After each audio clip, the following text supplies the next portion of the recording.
बारिश ने हिमाचल उत्तराखंड में भी हाहाकार मचा दिया। कहीं बाढ़ है, कहीं भूस्खलन है। बारिश के बाद पहाड़ों का हाल बेहाल है। अपने साथ सैलाब बारिश लेकर आ रही और पहाड़वासी त्राहिमाम कर रहे हैं। देश भर में मानसून से हाहाकार और तबाही मची हुई है। गर्मी से बेहाल लोग जिस बारिश का बेसब्री से इंतजार कर रहे थे, वो आफत बनकर बरस रही है। हिमाचल में बारिश लगातार कहर बरपा रही है। मनाली और उसके आसपास के इलाकों में तेज बारिश हुई है, जिसकी वजह से भूस्खलन के कारण अटल टनल रोहतांग को कनेक्टिविटी देने वाले हाईवे पर ट्रैफिक रुक गया है। ऐसे में भारी भरकम मलबा हाईवे के ऊपर जमा हो गया, जिसे हटाने का काम जारी है।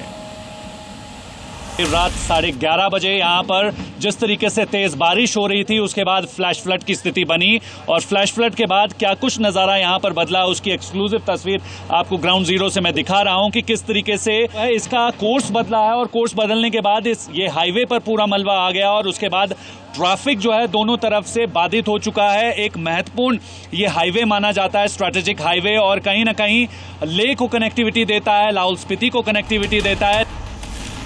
मंडी में बादल फटने से भारी तबाही हुई। बाढ़, लैंडस्लाइड से अब तक 13 की मौत हो चुकी है।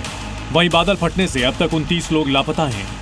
ये तबाही के वो निशान हैं जो मंडी में बादल फटने के बाद आए सैलाबी तांडव की गवाही दे रहे हैं। बादल फटने की तबाही इस इलाके में देखी जा सकती है। जी न्यूज की टीम उस गांव पहुंची जहां सैलाबी तबाही ने दस्तक दी थी। पूरे रास्ते में पहाड़ से गिरा मलबा रोड पर पड़ा था। गांव तक जाने की कनेक्टिविटी टूटी हुई है। करीब 1.5 किलोमीटर पैदल पहाड़ पर चलकर उस स्पॉट पर हम पहुंचे जहां बारिश के सैलाब में 9 लोग बह गए। वहीं मंडी में भारी बारिश के कारण ब्यास नदी में भयंकर बाढ़ आ गई है। हिमाचल प्रदेश के ऊना में ही भारी बारिश के कारण मैदानी क्षेत्रों में जलभराव हो गया, जिसके कारण परेशान लोग अपने सामान को बचाने में जुटे दिखाई दिए। कई स्थानों पर भारी वाहन तक भी जलभराव के कारण खड़े करने पड़े, जबकि घरों में छोटे वाहन भी जलभराव में फंस गए। यही नहीं, ग्रामीण क्षेत्रों में खेत भी जलमग्न हो गए।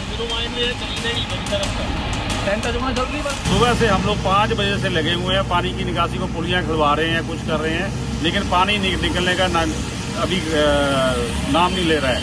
अभी भी आप देख रहे हैं कितना पानी साइड सड़कों के किनारे खड़ा हुआ है। तो हम लोग प्रशासन से यही गुजारिश करते हैं कि इसका कोई समस्या का हल किया जाए। जितनी भी पुलियां बंद पड़ी हुई हैं वो कृपया करके उनको खुलवाया जाए और पानी की प्रॉपर निकासी की जाए, चाहे वो खड्ड में डालें या स्वाय में डालें। उत्तराखंड के रुद्रप्रयाग में केदारनाथ धाम से लौटते समय सोनप्रयाग भूस्खलन क्षेत्र में फंसे करीब 40 श्रद्धालुओं को एसडीआरएफ ने सुरक्षित निकाल लिया है।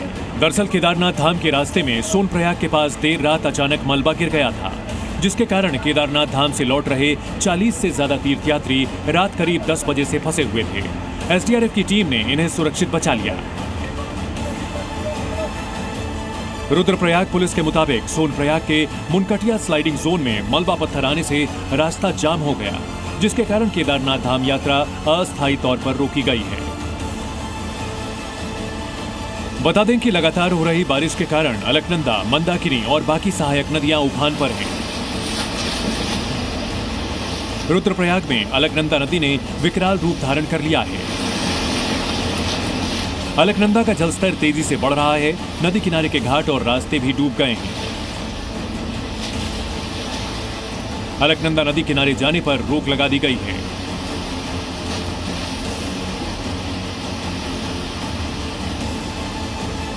वहीं कुदरत के कहर के बीच प्रशासन ने आपदा प्रबंधन टीमों को तैनात किया है और आसपास के लोगों से सावधानी बरतने की अपील की है।